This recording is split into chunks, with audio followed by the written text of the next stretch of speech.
नमस्कार सभी को। संदीप जी ने भारतीय जनता पार्टी की बी टीम, मैं कहूंगी छोटे पैगों के कई सारे नकाब आज आपके सामने उतारे। कुछ नकाब थोड़े से मैं भी उतारूंगी। इनकी ढोल की पोल आप लोगों के सामने खोलना बहुत जरूरी है, क्योंकि जिस तरीके से दिल्ली हो या पंजाब, वहां पे इन्होंने शूट एंड स्कूट की नीति अपनाई है। आरोप लगाते हैं और भाग जाते हैं, जब सबूत मांगेंगे तो कोई जवाब नहीं देंगे। वो खोलना आपके सामने बहुत जरूरी है, क्योंकि गुजरात को जो हालात दिल्ली और पंजाब में हो रहे हैं उससे बचाना बहुत जरूरी है। गुजरात वो प्रदेश जिसने देश को ही नहीं पूरे विश्व को महात्मा गांधी जी ने, महात्मा गांधी जी जिनकी हत्या किसने की? भारतीय जनता पार्टी की विचारधारा ने की। और आज महात्मा गांधी जी का अस्तित्व मिटाने का कौन काम कर रहे हैं? जैसे ही इनकी पंजाब में सरकार बनी तो केजरीवाल साहब जो डिफैक्टो मुख्यमंत्री हैं पंजाब के, उन्होंने सबसे पहला ऑर्डर क्या दिया? उन्होंने कहा सारे गवर्नमेंट ऑफिसेज में से सबसे पहला काम किया महात्मा गांधी जी की तस्वीर हटाने का। और यहाँ पे आते ही सबसे पहले वो गांधी आश्रम गए और यहाँ पे आके गांधी जी का नाम लेते हैं। किस मुंह से वो गांधी आश्रम में पैर रखते हैं, जब उन्होंने सबसे पहला काम, सबसे पहला डिसीजन सरकार बनाते ही पंजाब में ये लिया कि गांधी जी की प्रतिमा को हर ऑफिस से हटा दिया।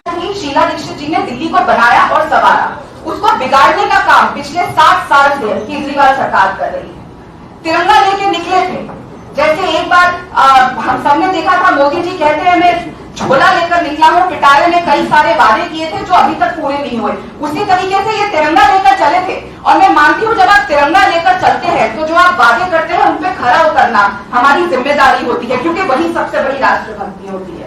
लेकिन उन्होंने सबसे बड़ा राजद्रोह करा और क्या किया? तिरंगा लेके 2 बड़ी बातें कही, महिला सुरक्षा और भ्रष्टाचार। महिला सुरक्षा के नाम पे क्या हुआ? निर्भया के नाम पे इन्होंने सरकार तो बना ली, लेकिन उसी निर्भया के बलात्कारियों को क्या किया? सिलाई मशीन देने का काम किया, दिल्ली में रोजगार भत्ता देने का काम किया।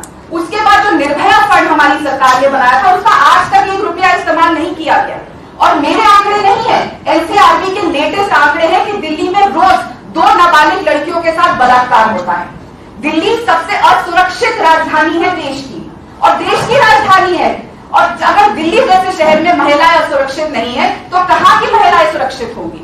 आपने बड़े बड़े वादे किए कि हम ऐसा करेंगे, वैसा करेंगे, हम कई कैमरे लगाएंगे। 5 लाख कैमरे लगाने का वादा था, 1 लाख कैमरे भी नहीं लगे और कोई भी नहीं चलता है उसमें से। आप आते हैं गुजरात और यहाँ पे जब बिल्किस बानो के बलात्कारियों को छोड़ दिया जाता है, एक 3 साल की उसकी बेटी जिसके बलात्कारियों और उसके हत्यारों को छोड़ दिया जाता है, केजरीवाल साहब एक शब्द नहीं बोले। वैसे तो बहुत ट्वीट करते थे शीला जी को लेकर, do we need such a helpless CM? क्या इस देश को ऐसे हेल्पलेस आदमी की जरूरत है? जब उनसे पूछा जाता है दिल्ली में इतने बलात्कार क्यों होते हैं, तो वो कहते हैं अरे मैं क्या करूं जी, पुलिस तो मेरे हाथों में है ही नहीं। हर चीज का इन्होंने मजाक बना दिया।